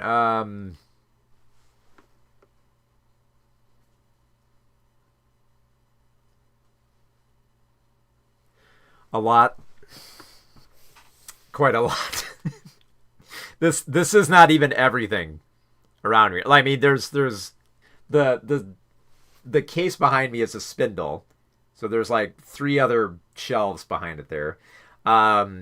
There's actually like more on my bookshelf beside me. There's a few on my desk. There's a few behind me. Obviously, there's a few behind me, but there's actually a few stacked up on top of the shelf as well. And there's a separate shelf I have elsewhere that contains even more of it. And actually, there's I just realized there's more under my desk. So the answer is I don't know. Way too many, though. I could probably check Criterion to see how many, because I do keep track of my collection through there. So, at least 200, I guess. Yes, please go up there. Yes, he's so good. Yeah, it'd be good to have a rewatch. I should. And actually, for anyone else who wants to do a rewatch too, most of the Kurosawa stuff you can find on other platforms like Tubi and stuff like that. But they're all the ones specifically with Nakadai are collected over on the Criterion channel. So they have all like his most notable works should be up there. I mean, Criterion already has the rights to them, so they were able to like whip that up quickly, which makes sense. Also, the lead in Teshinagara is the face of another. Oh, that is actually one on my watch list. I have got to watch that one. So yeah. Well, I know what I got to get on my Criterion watch list right now. So, all right. What do we have next here? Nouvelle Vogue. I always keep mispronouncing that. Nouvelle Vogue. Nouvelle Vogue. New Wave. It's the translation. I should be able to remember it because the ending to this film actually has the lyrics sung over and over. So, all right, let's see if I can get through this here. So here we go with a review of Nouvelle Vogue in 3, 2, 1. So Nouvelle Vogue is the latest film from Richard Linklater, which aims to recreate Jean-Luc Godard and his production on his first big film, Breathless, which was an essential film of the French New Wave. Now, Linklater's film, my favorite type of Linklater films are usually, the ones that he's most known for, which are his hangout films, where it just feels like there isn't like a huge overarching story and you're mostly just present with a bunch of characters, hanging out with them, understanding them, learning their mannerisms, and just having fun with them and getting to see what they're doing. And this film is very much in that same camp. It's, you're hanging out with Jean-Luc Godard, who's played pretty well here by Guillermo, who is a film writer who feels like, like the French New Wave is happening and like he's got to jump on this. Like all of his peers, like Varda and Truffaut, they're all like, graduating from writing about film to making their own films that everyone is talking about. And Godard is a little bit terrified of this. Like it feels like he's missing the boat here. It's like, I'm getting older, I'm still writing about film. I've got to take a chance. I've got to make my own film and I got to do it somehow. So he sets to work on making Breathless and everything just kind of falls into place a little bit for him, but mostly because it feels like he has that motivation to make a film different, to make it unorthodox. And part of doing that is going to be, going in not fully knowing where your movie is going to go. He comes into this, just being like almost kind of like a very frustrating director. It always feels like he has this control where he knows what he's doing, but will frustrate all the actors around him. Like a big get for him is Jean Seberg, played by Zoe Deutsch, who, a big American actress that he can get in his first film. Like, that's amazing. You would think you'd want to use her a lot. And he ends up not using her for a few days. So that kind of frustrates her. He also, in fact, he doesn't actually end up using a few people for this production. Like at one point, they say like, oh, where should we put the makeup lady when she's going to be called upon? He's like, oh, we don't need makeup. We're not doing any of that. It's like, you're kidding, right? You need makeup. It's like, no, we're not doing that. Even starts frustrating the cameraman. It's like, what are we going to shoot here? It's like, yeah, trust me, this will work. It's like, you sure? And he comes up with very unorthodox techniques for shooting his film. Like at one point, he wants to film going down the street, but he wants very natural reactions from people so they don't see the camera. So he decides to bury the camera under a bunch of postal packages in this kind of like postal wagon. So he just like gets the cameraman inside, piles the boxes on, and just like rolls it down the road and starts filming the actors walking walking and getting natural performances. So it's very, and scenes like that are great because they stress like the cleverness, but also a little bit of the frustrations that everyone around Godard has with him. So there's always this balance of feeling like you're working with a very artistically driven director who knows what they're doing and has like a great vision about making this fantastic film that is going to redefine everything. And also just being a very frustrating director. Like there are days where he'll only shoot like one scene or just part of a scene or even no scenes at all. Like he'll just like take the day off and try to figure out what he's going to do next. Like there's always this feeling like Godard doesn't have a clue, but also does at the same time. So it's like you hate this guy. You want to get off his set. You want to go do a different type of film. But at the same time, you're also kind of intrigued. Like, well, where's he going to go next? What's going to happen with this? So a lot of the actors will just kind of like go with it. Like, you know, George Beauregard, played by Bruno, is very reluctant to kind of follow this guy. It's like I've already sunk like a lot of money into him. Should I keep going with this? What are we doing with this? But also, you know, Jean-Paul Belmondo, played by Audrey Dolan, is kind of a little bit intrigued. He kind of has like, you know, if throughout this film, like I think Seberg mostly has this look of like frustration throughout, like I can't work with this guy, to Belmondo kind of being like, maybe I can work with this guy. I don't know. I'm a little fascinated where this is going. And I think just like that cantankerous and experimental nature of Godard is brilliantly conveyed here with Linklater's direction. But the fact that the film mostly keeps on track here with Breathless and doesn't leave it and doesn't, you know, slow it down with like introductions or kind of like stressing the importance of this scene or that scene or this part of the production. I think it gives you a better idea of what made the French New Wave so interesting and so pivotal in that moment in time. You know, a lot of cinephiles will talk about how, like, you know, important the French New Wave is. And I think, yeah, that is important because I think a lot of people who might just like stumble onto Breathless might be like, what is this film? What is it? What's it trying to do? Like, it's definitely experimental and it's unorthodox and it has a little bit of like of a surreal and an absurd nature to it. But like, why was this film made this way? And I think just ingraining you in that moment of Godard like desiring to do something different with cinema, while still being in love with movies and not wanting to just repeat the same stuff that's been on the screen before. I think Linklater's direction perfectly communicates that. I also love how Linklater never slows the film down to give introductions. Like when a new character comes up on screen, there'll be like title cards there, very brief title cards to just let you know, like, oh yeah, here's these familiar people. Here's Varda. Here's Truffaut. Here's Rossellini. Here's all these familiar, you know, directors of the French New Wave. So yeah, here they are. Here's what role they play in Godard's life. Let's keep it going. Let's see where the conversation leads next. And I also admire Linklater's adherence to kind of like framing the film in the same way that it would be in the era. It's shot in 4:3. It's in black and white. It's very grainy. It even has like the little circular burns that would be on film reels when they need to like change up a reel. So it's shot in this very classic way, but it feels very fitting instead of just like trying to be very just trying to like be very retro. I think that comes across very clearly with how Linklater favors this atmosphere of communicating what made a film in that moment so pivotal that it had to be something different. And also just stressing like how Godard, like, sure, he did have some cleverness to him, but he was also kind of an ass here. Like he would piss off his producer. He would get into a fight.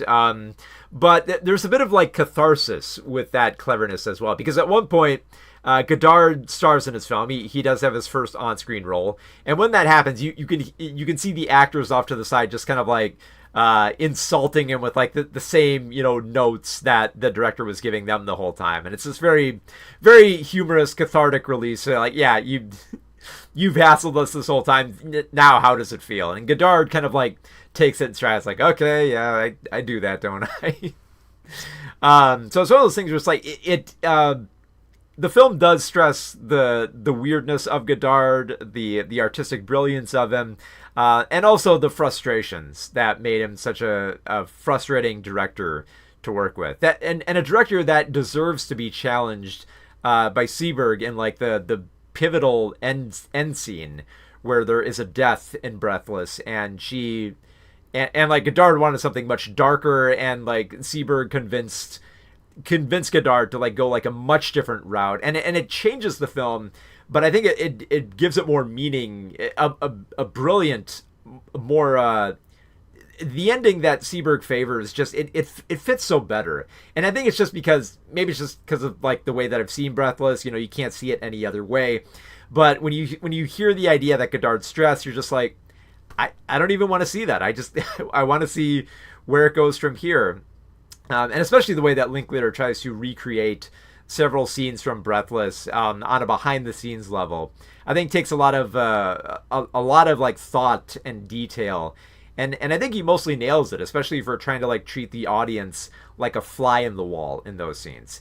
And I will say that for as much as like the film lets you hang out with the characters, it is still on a rigid track, like because it does frame itself as just being about the production of Breathless. It starts with the longing of Godard wanting to make a film, and it ends with him finally completing the film and getting the criticism he wants to hear from his contemporaries, which is essentially delivering the same type of criticism that he delivers to all films, which is, your film looks like shit. And he's just kind of like, yes, I've made it. I made a film that looks like shit. It's the same stuff that I've been saying. It's like, I've done it.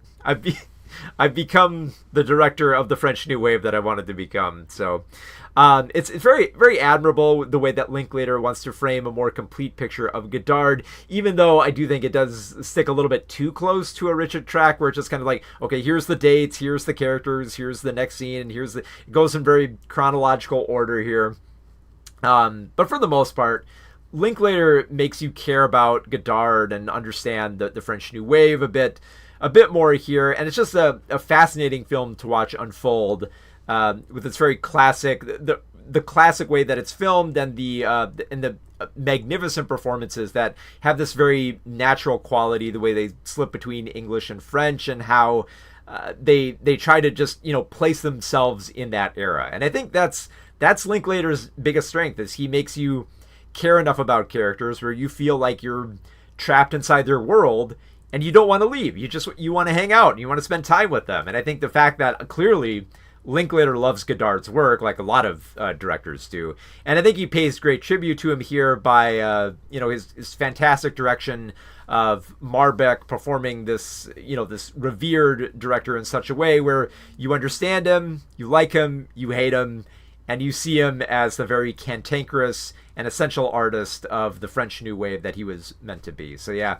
Linklater has made a very thoughtful love letter here, but another film, much like Dazed and Confused or Before his Before series, that you just want to hang out with these characters and get to know them and like them, and just share all their joys and pains along the way that feel very natural. So yeah, it's another fun hangout film from Richard Linklater. So Nouvelle Vogue will be, it's playing in a few theaters right now, but it will be debuting on Netflix tomorrow. Baval 11 says, I wonder how big an audience Nouvelle Vogue will have. The French New Wave feels quite niche these days. I think, yeah, well, it'll definitely be niche. I mean, you tell general American audiences, like, oh, here's a film about this French New Wave director. It's like, I don't know about the French New Wave. Everyone has like that, standoffish nature to the very experimental black and white French films. So I think some people might be drawn to it just because it's a Richard Linklater film, and a few people because Zoe Deutsch, who I think is probably the only notable actor in here, because it takes place in like French society, so obviously plenty of French actors they got here for like this cast here. Like, good gravy. I forgot like all the other directors included, like Eric Romer, Jean Cocteau. Did they have Claude Charbel? Just so many. But yeah, it's definitely going to be niche, which makes sense that they put on Netflix. I think probably like Linklater diehards will watch it most. Linklater and Deutsch are the key factors in getting people to watch that film. All right. I can feel my voice loosening here, so we're going to get to the final review.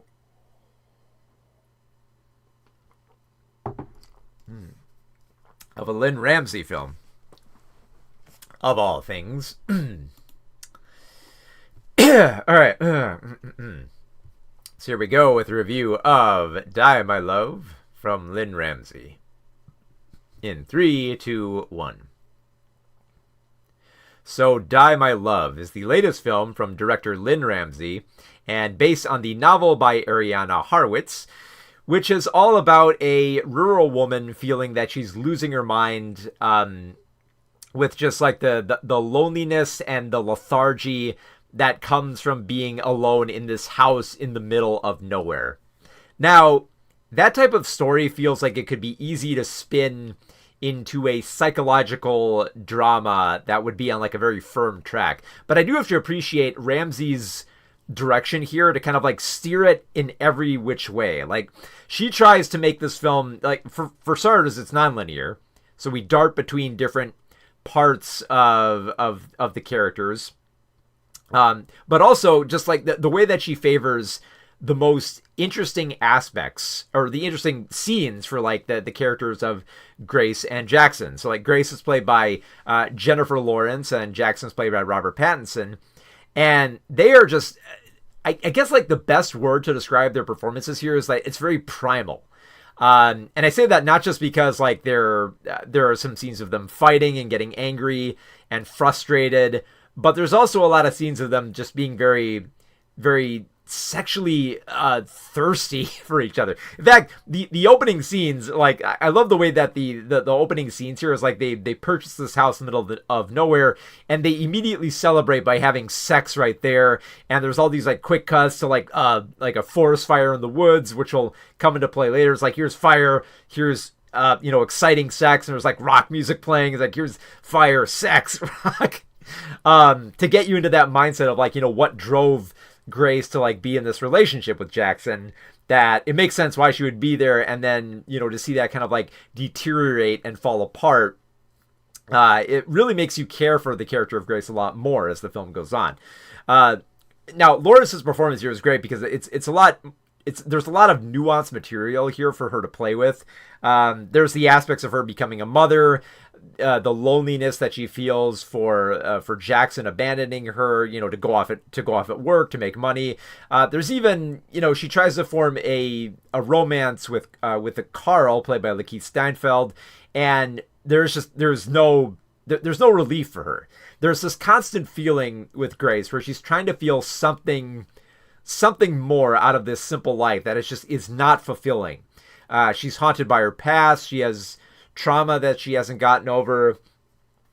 She despises Jackson's family. She hates the neighbors in the area. Even the more the neighbors who try to appeal to her more, it does nothing for her. Just grates at her more. And the fact that like Jackson's family, like Pam, who's played by Sissy Spacek, is trying to relate to Grace, trying to see what she's going through, trying to find some empathy, and even she can't find it. It's just like it feels like the film is always trying to pull Grace back further so that she's not that easy to define and not that easy to prescribe something that will fix everything. Because for a lot of women who do have this kind of the psychological problem of feeling unfulfilled, there is no easy answer to it. Even when like she gets checked into a mental hospital, it still just feels like they're only addressing the surface levels and still have not cracked down to her further. It feels like she's very much this impenetrable fortress of just feeling unfulfilled in every aspect, that every chance to define it is just like swept away. Like at one point a psychologist says like, oh, is it because you have a daughter, do you think that might be? And Grace is quick to say like, no, sorry, not a daughter, a son. Grace is like, no, it's not my kid. Okay, it's not my kid. I love my kid. I'm fine with that. It's something more.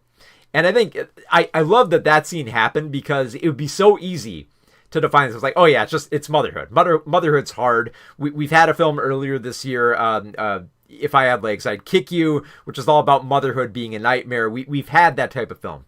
But to have a film that is all about just one woman's struggle to try to like find meaning, and just not finding anything, and just being frustrated and angry with it, that she explodes on Jackson in several ways. In some cases, she sexually explodes. She's just like, we need to have sex now. And sometimes she's just violent. Sometimes she's very distracting. Sometimes she's just goofy and comical. It's like there's all these like different emotional spectrums that just get tapped in various ways that are hard to understand. But in a way, it's easy to see how she can kind of, just favor this primal nature of just desiring something more. Like at one point, she just bitterly frustrated. She just goes up to the bathroom and just starts smearing toothpaste on the floor like finger paints, and starts scratching walls. And it's just like, it's like I said, very primal. And it's just like, it's that desire to feel something more that, if the simple life isn't doing it for her, maybe try like reverting to like, an age when you do finger paints, or try to, scratch up the wall like an animal, something to kind of feel more.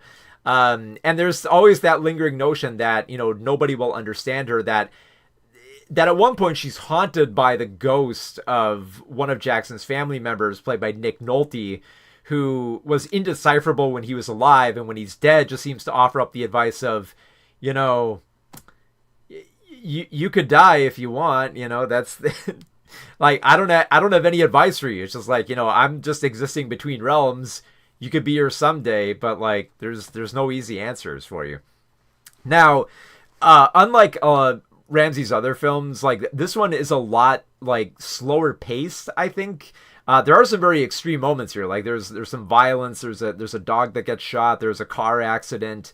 There's, like I said, there's some wild sex in it, but it's very like uneven, I think, in the pacing. And I think that mostly works to the benefit of the film, which never keeps it at one speed and always presents Grace in different aspects of her character, and never makes her so easily defined or pinned down by like her crumbling marriage, or her relationship with her child, or the annoying neighbors, or the family members who try and cannot help, or just being dissatisfied with her environment and just trying to find that meaning. And I think Jennifer Lawrence's performance is what makes this film work so well. I think if she wasn't believable in having like that psychological pain and that draining nature, this film would not work, and it would just kind of be a slog.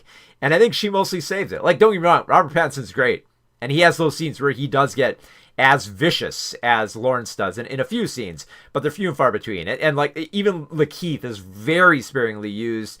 Sissy Spacek as well. Mostly she feels like a just kind of like a vessel for empathy most of the time.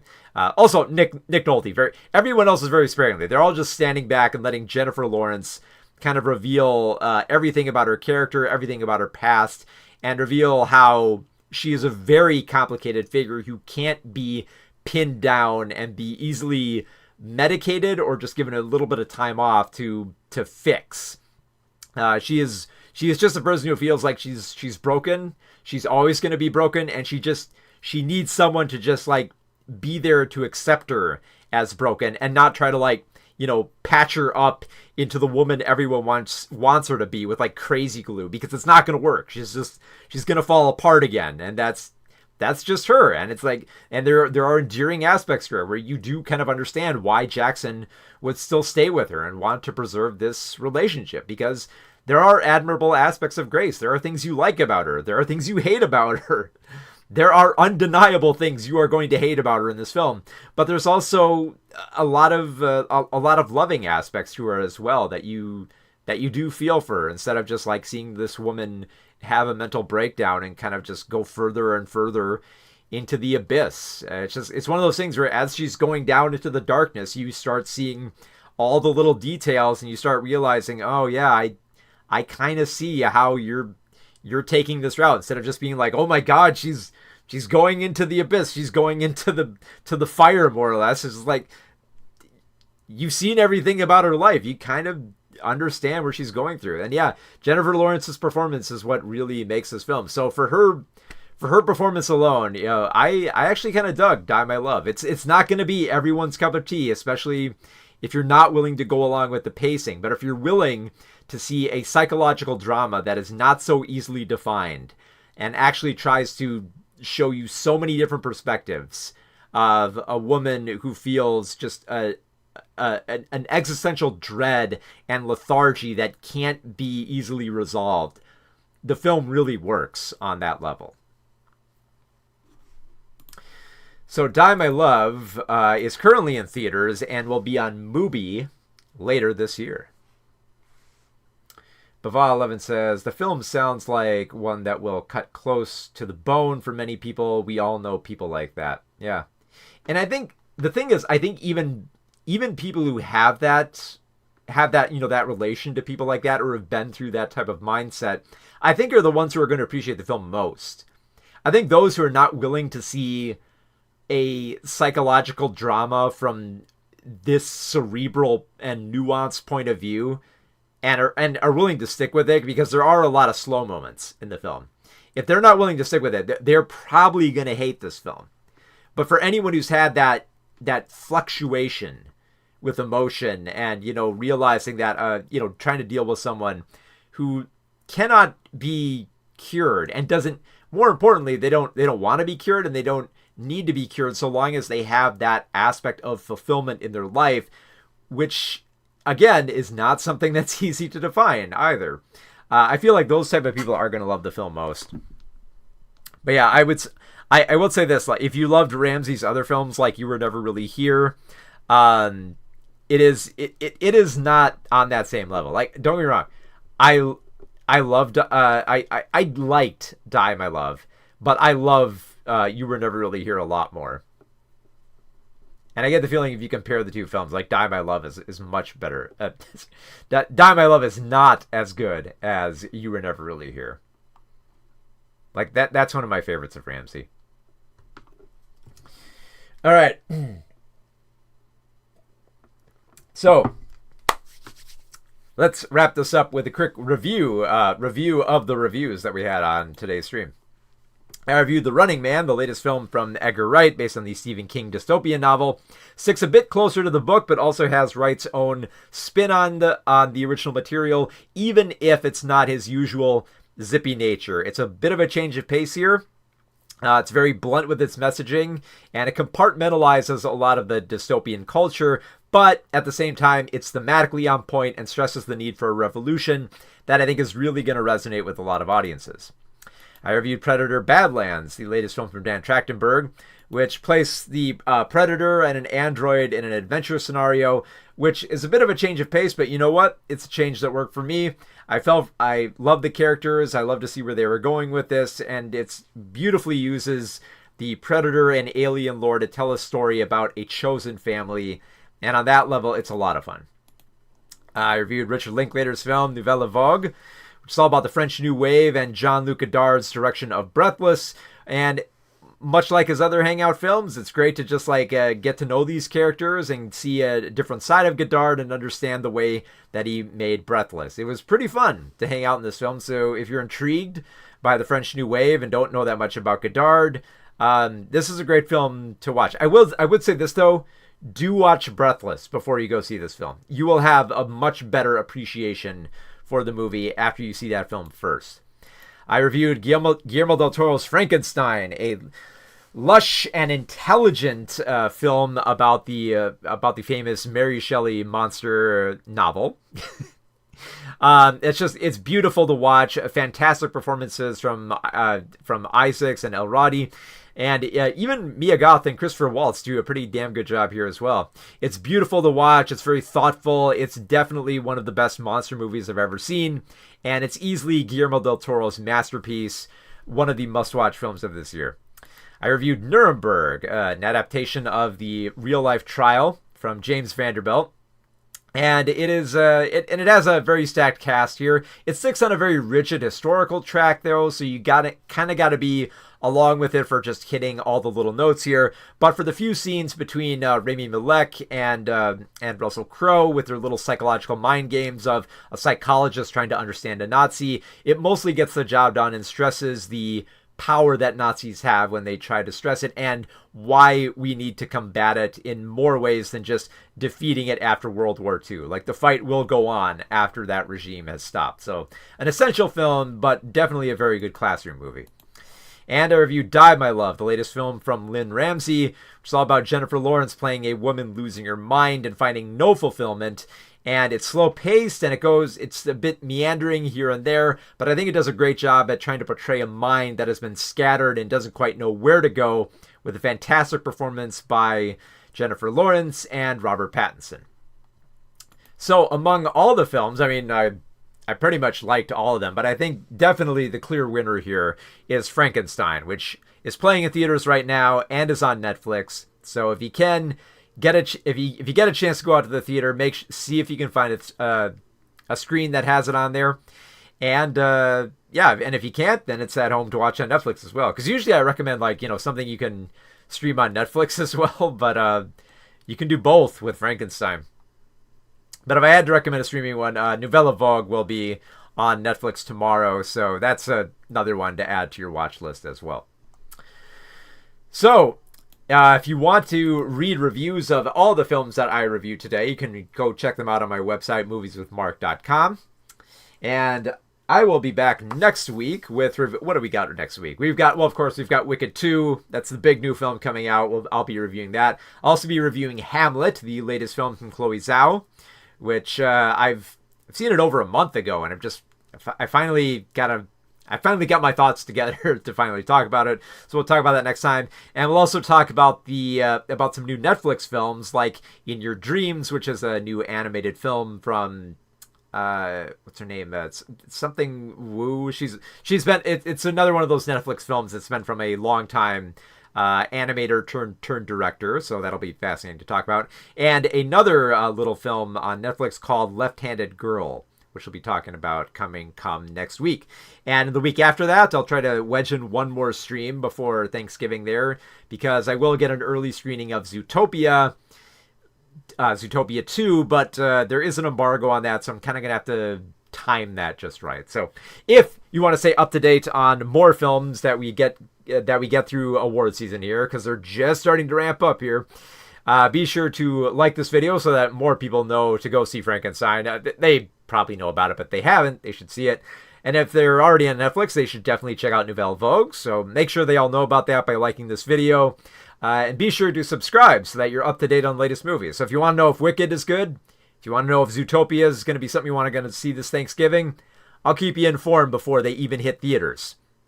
And there's going to be a lot more coming up this year. Obviously, we got stuff coming up like Five Nights at Freddy's. There's a new SpongeBob movie coming out. There's a new Avatar movie coming out. A lot of commercial films always come up in December. But before we even get to that, there will be a lot more awards-worthy films that will be coming up here that are going to be sneaking in at the end of the year. So Hamnet is going to be one of them. That's going to be opening in limited around Thanksgiving, so I'm going to keep you informed on that as well.